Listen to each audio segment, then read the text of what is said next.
Food waste is one of the biggest waste streams in Singapore, and the amount of food wastage generated has ballooned by about 20% over the past 10 years.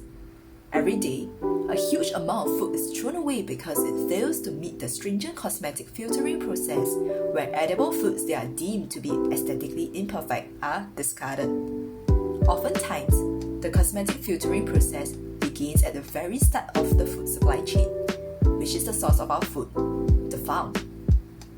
To put it in perspective, farms are throwing away tons of edible food during harvesting as the harvest does not meet the cosmetic specifications outlined by the supermarkets.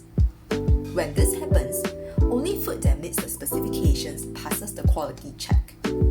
Typically, 1/3 of all food produced goes to waste because of this process. Foods that meet the rigorous quality check are then sent to the supermarket ready to be sold. But is this the only test for the fresh produce? Unfortunately, the test just gets tougher.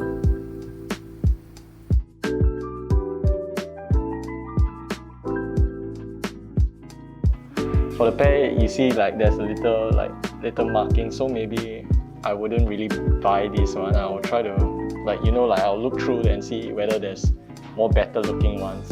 I don't think I will buy it because it looks scarred, and I think if I have to eat it, right, it will be very troublesome because I have to peel off the skin. The banana. So for my family, we usually get bananas that are greener because we don't eat the fruits right away, so that they'll become yellow when we do plan to eat them. And then I was always taught to not get the very, very brown bananas. As consumers, most of us will only buy the fruits and vegetables that appear to be the biggest, juiciest, and free of scars. However, someone thinks otherwise. UglyFood, a local food redistributor, is on a mission to change our perspectives. Let's see how it's done.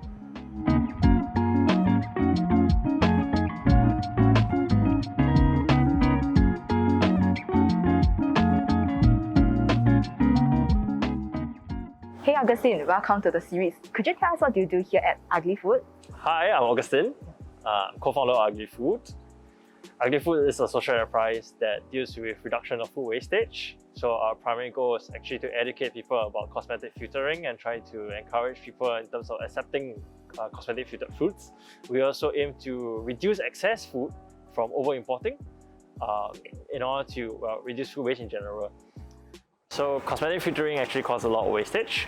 When consumers actually look at a fruit or apple or something like an orange itself and then they see black spots, what happens is that most people get turned off or they think that it's not worth the value for an apple that is actually looking perfect. So this causes a lot of wastage, and naturally what happens is that the blemished apples or the blemished fruits itself, they're actually thrown away because there's nowhere else to go. You mentioned the amount of food wasted due to their unappealing appearances. How does UglyFood source its produce for redistribution to minimize food wastage?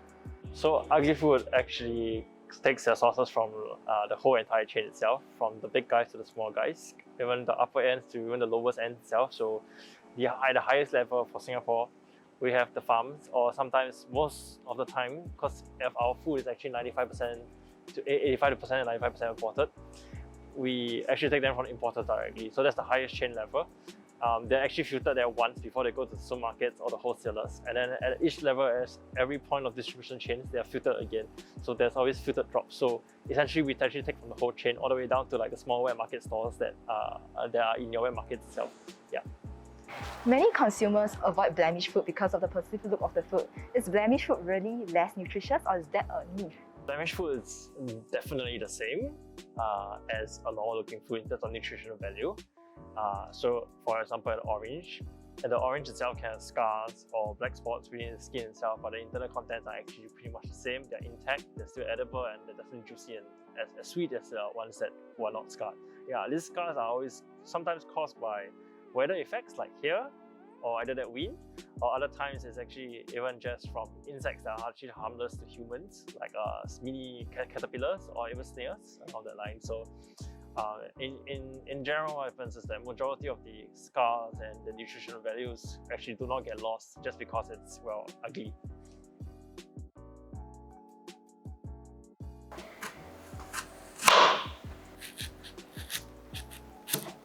And now for the moment of truth. Will this banana look okay on the inside? When I cut into the fruit, I expected it to be a bit more like spoiled in a way because honestly the exterior doesn't look that amazing. Surprisingly, the inside looks more or less the same as a normal looking apple. It actually looks the same. I'm pretty shocked. It looks okay inside. It's okay. There's a bit of browning here, but we can always just cut that bit out and not waste the entire banana. Okay, so I'm gonna try the apple right now. Still like watery, kind of. But honestly, seems like a normal apple. It's very juicy. I'm quite shocked. Yeah, I'll probably eat this. Probably have more sweet bananas now. It's really good. Don't throw away your brown bananas, okay? This you can eat one. I'm still a little skeptical about trying UglyFood. Even my parents have constantly taught me to pick out the perfect looking ones. Do they really taste the same as their perfect looking counterparts? I think instead of constantly repeating myself on that side, it's easier to just show you using our UglyFood to make one of, like, say, our acai bowls or another one of our recipes. Sounds fantastic, let's go!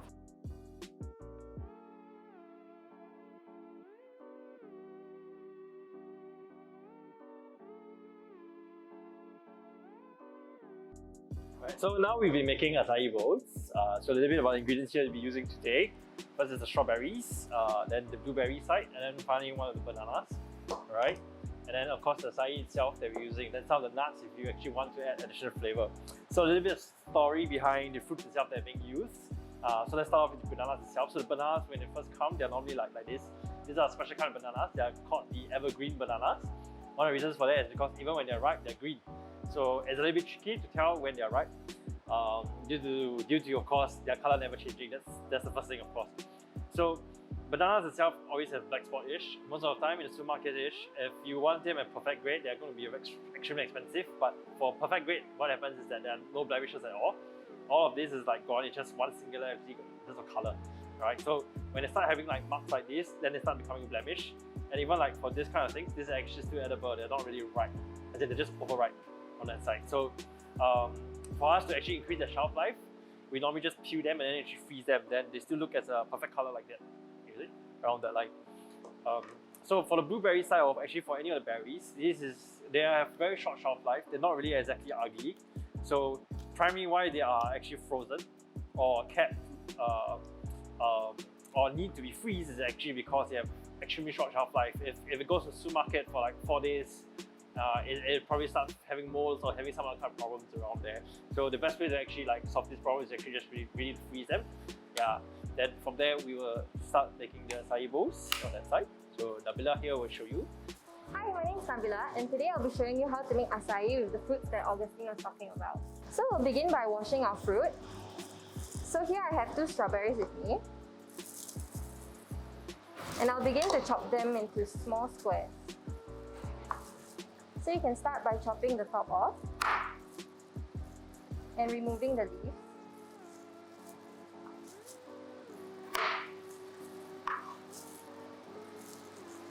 And cut it into half before chopping it into smaller pieces.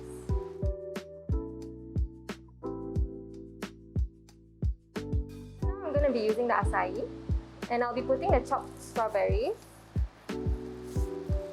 into the acai bowl.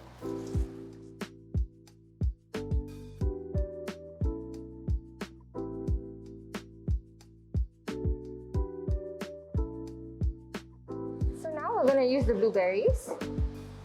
Once you've washed them, you can just place them into our bowl.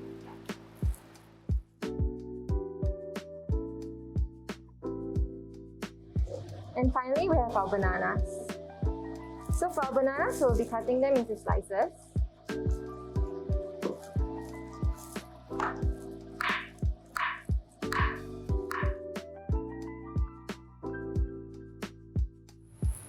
Then you can place the bananas.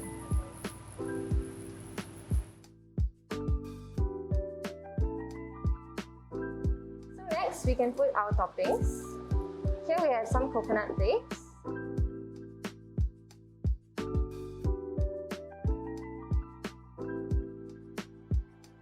You can just place them in the middle. We have some Brazilian nuts and almonds.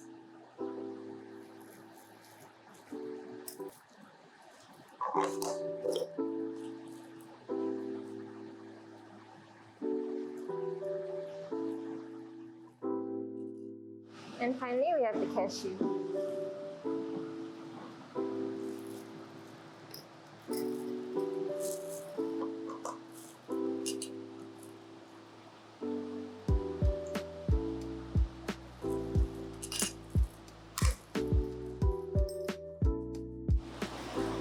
So this is the completed acai bowl with all of our toppings.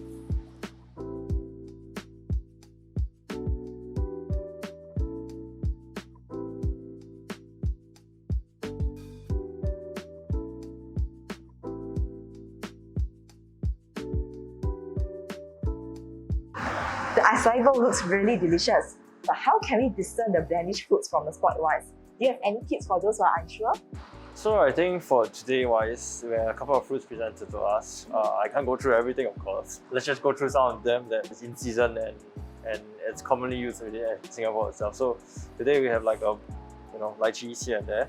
For normal lychee-ish, they should come in green. That's when you know they're rather unripe. These black spots here and black marks here, they are very normal. Okay, but they are fine. When a lychee comes to you, normally they are very wet. Oh, is it? Yes, this causes condensation.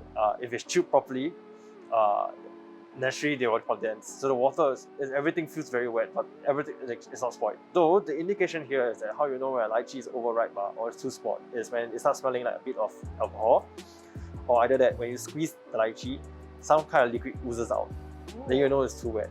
So you have to be extremely careful with the ones that are fully red and starting to have black patches. So those are really, really ripe on a normal basis. Yeah, but the green with a bit of red patch here, this is fine. This is turning out good. Actually, you can eat them on the spot. They're just nice. Yeah, but fully green, okay, like that. Okay, you might want to wait for a while. It's starting to redden a bit, but it's good. So that's how you know that it's going to be, it will ripe eventually. So here we have two mangoes here. Though they are slightly blemished, like a little bit blackened here, the mango on the left, you can tell, is not so wrinkled. As in, it's still perfect. It's just nice in a it's soft, but it's still okay. The one on the right, you might not be able to see it properly, but there's wrinkles starting to form. So you can tell from the skin is starting to dry up. So that's how you know when a mango is over-ripening. Oh, the wrinkles here. Yeah, correct. So what happens is when mango starts being too overripe, naturally they'll just wrinkle and then implode. There's signs like this. This is a blemish here. Sometimes you can just cut it out, eat it, or if you're really that scared, then it's okay. Then this mango is not for you, because this is blemish. This is just from overripe. So you can tell this mango is really overripe.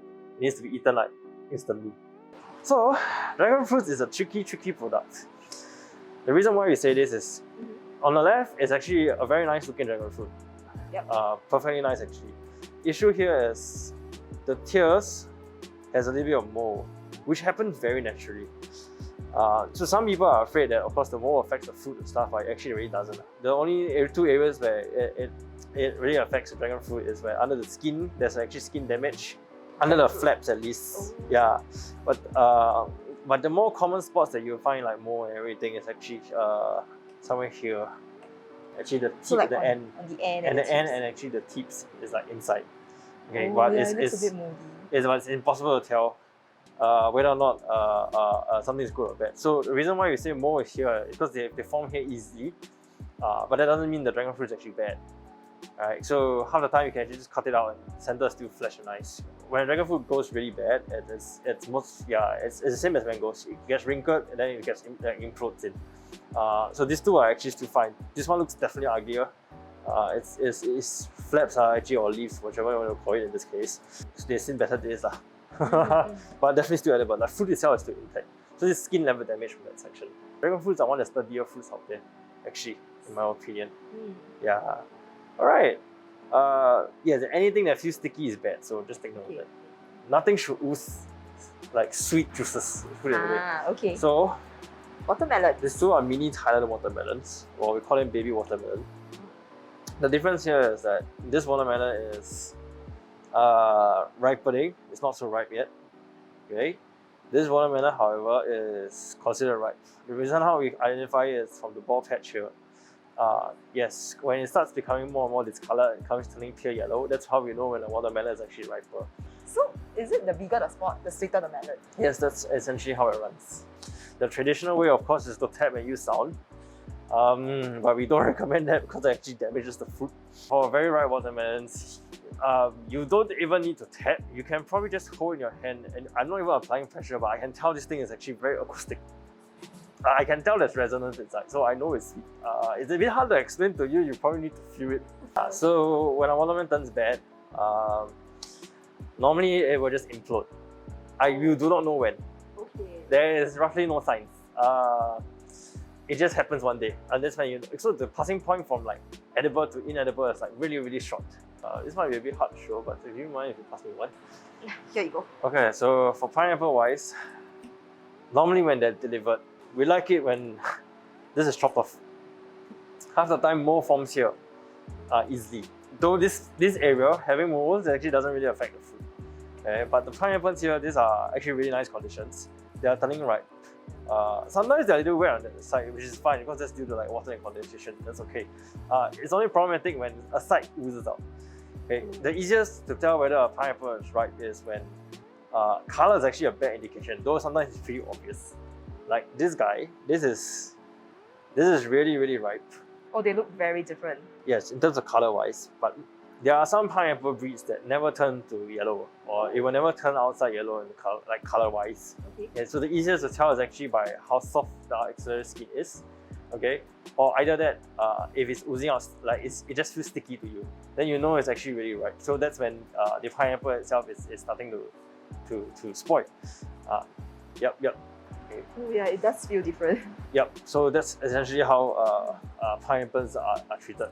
The more traditional method is when you just pluck one of the leaves out, and if it can be plucked, then it's ripe. So this is not very ripe yet. Okay, that is the traditional method. And I wouldn't, has a quite good accuracy also, but yeah, so that's how you can tell from pineapples when something is ripe or not. We definitely have a long way to go when it comes to changing the mindsets of consumers. Do you have any suggestion for those who like to be part of this journey? I think there are many things that can be done. The first thing is also being conscious on terms of what you might be buying. A little bit of blemish is actually still okay. Second thing then is just buying, instead of buying what you want, actually asking the supermarkets what they need to clear is actually very helpful. This is also because a lot of the items that are actually wasted today are actually just sitting there and just, well, wasted because no one actually picks them up. You can actually go to our online website where we actually have online grocery stores, which we actually try to increase your threshold for acceptance of UglyFood. You may slowly buy your groceries there and at the same time also help the environment. Third thing, I guess, is that you can actually just follow our Instagram page, and then we have like cute little comics here and there that teaches you about like how to choose fruits and infographics about like different various fruits, you know. So this actually helps your knowledge extend shelf life on your end, so that less food is wasted on the consumer side. Yeah, so that's basically yeah, it's really interesting so far doing this entire comic series. I see. And that's the end of this episode. Many of us believe in the stereotype of pretty is better, and that's why we frown at the idea of ugly food. But that's not always the case, because blemished apples are just as tasty too.